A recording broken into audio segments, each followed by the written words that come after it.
Hello everyone. आज हम कक्षा 12वीं विषय है हमारा हिंदी, जिसमें हमारी पोयम नंबर 5 भारत से रत्न भरत इसकी समझ प्राप्त करेंगे। उससे पहले हम उनके कवि जयशंकर प्रसाद जी के बारे में जानकारी प्राप्त करेंगे। छायावाद के प्रमुख कवि, नाट्यकार और कहानीकार जयशंकर प्रसाद का जन्म काशी के एक सुप्रतिष्ठित वैश्य सुंदनी शाहू के परिवार में हुआ था। 12 साल की उम्र में पिता के निधन से पारिवारिक जिम्मेदारी की वजह से मिडिल के आगे वो पढ़ाई न कर सके। उन्होंने संस्कृत, फारसी, उर्दू और अंग्रेजी का अध्ययन घर पर ही किया था। वे दर्शन, पुराण, इतिहास एवं पुरातत्व के विद्वान थे। प्रसाद जी बहुमुखी प्रतिभा के धनी थे। छायावादी कविता को उन्होंने विकास के उन्नत शिखर तक पहुंचाया। कामायनी उनके सर्वोत्कृष्ट रचना है। इसके अतिरिक्त लहर, जरना, आंसू उनकी उत्तम काव्य कृतियां हैं। स्कंदगुप्त, चंद्रगुप्त, ध्रुवस्वामिनी तथा अजातशत्रु उनके श्रेष्ठ नाटक हैं तथा तितली उनके 2 उपन्यास हैं। आंधी एवं आकाशदीप उनके कहानी संग्रह है। प्रसाद जी मुख्यत्वे प्रेम और सौंदर्य के कवि हैं। उनकी कविताओं में लौकिक प्रेम की अभिव्यंजना, प्रकृति एवं नारी सौंदर्य का चित्रण, प्रभु के प्रति आत्मनिवेदन और भारत के गौरवमय अतीत के प्रति आकर्षण व्यक्त हुआ है। उनकी भाषा शैली अत्यंत प्रौढ़, परिष्कृत और साहित्यिक है। अब हम काव्य की समझौती प्राप्त करते हैं। आहा खेलता कौन यहाँ शिशु सिंह से, आर्य वृंद के सुंदर सुखमय भाग्य सा। वृंद का अर्थ होता है समूह, भाग्य का अर्थ होता है नसीब। कहता है उसको लेकर निज गोद में, निज यानी अपना, और गोद का अर्थ होता है अंक। खोल खोल मुख सिंह बाल, मैं देख कर गिन लूंगा तेरे दांतों को। हैं भले देखूं तो कैसे यह कुटिल कठोर है। कुटिल का अर्थ होता है दुष्ट और कठोर का अर्थ होता है सख्त। यह बताया है कि यहाँ पे शिशु सिंह के साथ ये बालक कौन खेल रहा है। यह आर्य समूह के सुंदर और सुखी भाग्य सा प्रतीत होता है। यह बालक उस सिंह के बच्चे को अपनी गोद में लेकर कह रहा है, हे सिंह के बच्चे, तू अपना मुंह खोल, मैं तुम्हारे मुंह में देखकर तुम्हारे दांतों को गिन लूंगा। जरा देखूं तो तुम्हारे दांत कितने कुटिल और सख्त हैं। आगे कवि ने क्या लिखा है वो हम पढ़ते हैं। देख वीर बालक के इस औद्धत्य को, लगी गरजने भले सिंहनी क्रोध से। औद्धत्य का अर्थ होता है दृष्टता। छड़ी तान कर बोला बालक रोष से, बाधा देगी क्रीड़ा में यदि तू कभी, मार खाएगी और तुझे दूंगा नहीं इस बच्चे को।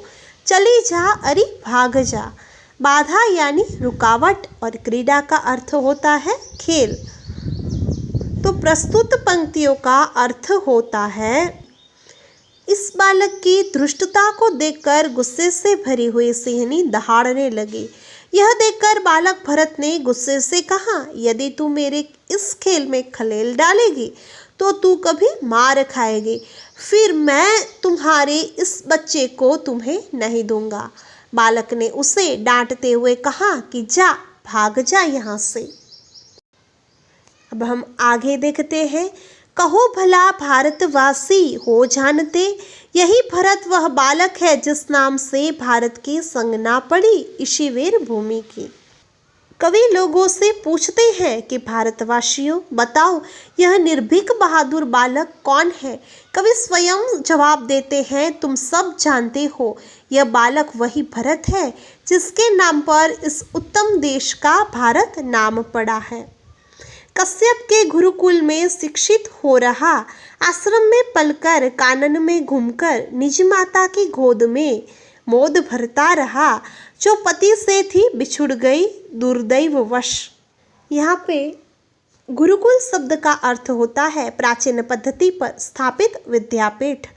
कानन का अर्थ होता है जंगल, मोद का अर्थ होता है प्रसन्नता, दुर्दैववश का अर्थ होता है दुर्भाग्यवश, बिछुड़ना यानी कि अलग हो जाना। तो यह बालक कश्यप ऋषि के विद्यापीठ में शिक्षा पा रहा है। यह इसी आश्रम में पलकर और वनों में घूमकर अपनी माँ को खुशियाँ प्रदान करता रहा है। वह माँ जो दुर्भाग्यवश अपने पति से बिछुड़ गई है।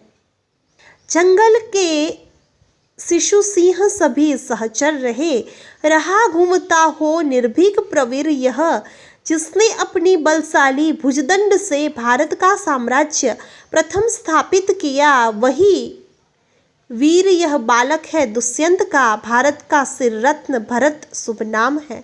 सहचर यानी साथी, प्रवीर यानी महान वीर। तो अंत में लेखक यह कहते हैं कि जंगल के सिंहों के सभी बच्चे इस बालक के साथ ही थे। यह महान वीर बालक यहाँ निडर होकर घूमता रहा। इस वीर बालक ने अपने भुजबल से सबसे पहले भारत के साम्राज्य की स्थापना की। यह महाराज दुष्यंत का वीर बालक है जो हमारे देश भारत के माथे का मुकुट है और इसका नाम भरत है। तो इस प्रकार कवि ने दुष्यंत और शकुंतला के पुत्र भारत की निर्भीकता का सजीव वर्णन किया है। शेर के मुंह में से दांत गिनने वाला यह बालक आगे चल के भरत के नाम से जाना गया और इसी नाम से हमारे देश का नामकरण हुआ। तो आशा है कि आपको ये काव्य की समझौती उपयोगी साबित होगी। So wish all the best. Like, share and subscribe Eklavya education and hit the थक्कर एडुएट। Bye bye.